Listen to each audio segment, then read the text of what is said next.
Draw your rooftop.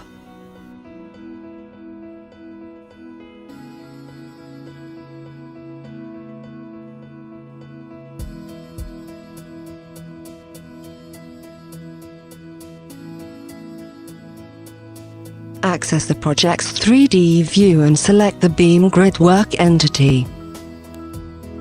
Define its properties, among which, its section, axis spacing and the beam materials. Activate automatic generation from the roof entity.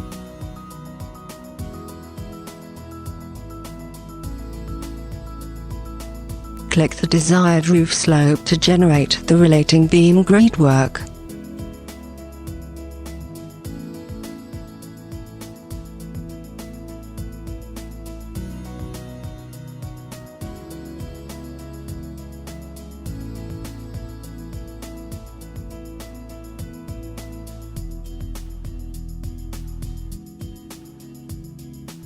You automatically get the gridwork with the same inclination as the roof slope.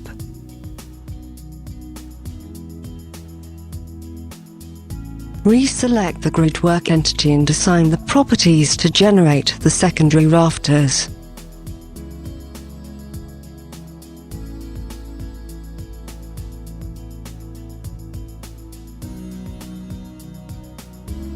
Click the roof slope again to generate the secondary rafters gridwork layout. Now choose to place the new gridwork elements above or underneath the existing one.